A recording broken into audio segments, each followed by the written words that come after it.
Hi there, my name's Amanda and I've conducted a survey regarding the topic of restrictive lung patterns identified in PFTs and its ability to coexist with OSA to worsen symptoms. In doing this, I was able to gauge the general knowledge base of the responding group to identify teaching areas of opportunity. The results showed that most of us understand the symptoms of OSA and its ability to coexist with restrictive lung disease. So today, I'm focusing on the other aspect of my survey, pulmonary function tests, commonly referred to as PFTs, and their use in identifying restrictive lung patterns. This training video has two main objectives. By the end of this video, my first goal is that you will have learned or reinforced your knowledge about how different categories of lung disease might present when you are given lung volumes and capacity measurements via a PFT. The second objective is for you to learn or reinforce your knowledge of the limitations of pulmonary function testing. This chart may look familiar to you.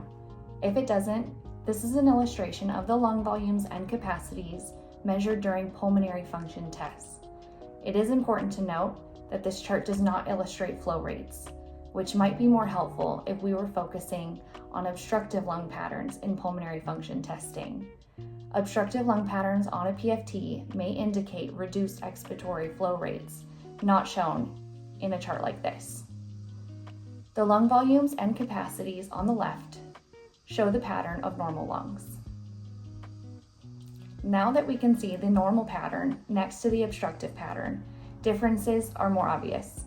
The bar graph illustrating the volumes of the lungs, that together make up several capacities, are altogether part of the total lung capacity. This total lung capacity, or TLC, is much larger in the obstructive lung versus the normal lung pattern.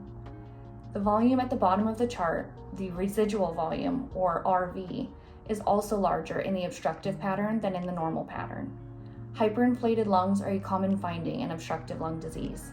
A characteristic of hyperinflated lungs is a decrease in vital capacity and an increase in residual volume, as seen in this chart.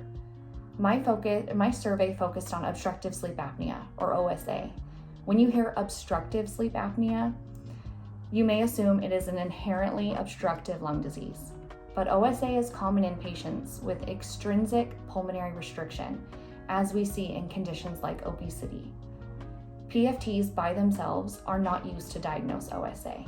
Instead, the gold standard for the diagnosis of OSA is polysomnography, commonly referred to as a sleep study.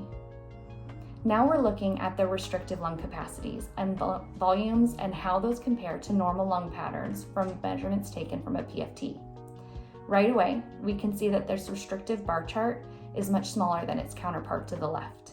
The volumes of the restrictive lung are much smaller, therefore the capacities in which they make up are much smaller as well. The gold standard for diagnosing restrictive lung disease is in determining if the TLC is less than 80% of the predicted value. If you are looking at this data and believe that the data measured during a pulmonary function test was objectively accurate, you'd be in good company. Over half of those surveyed this semester believe the results of pulmonary function tests to have a guarantee of accuracy of measured data gathered. But pulmonary function testing requires cooperation and patient effort. Ensuring test validity and reliability is the most important role of the RT during a PFT. As a good rule of thumb, if test results are believed to be invalid or unreliable, they should never be reported. I hope that this training video helped you visualize the difference between restrictive lung volumes and normal lung volumes as we would see on a pulmonary function test, or maybe reinforce knowledge that you already had. Thank you so much for watching.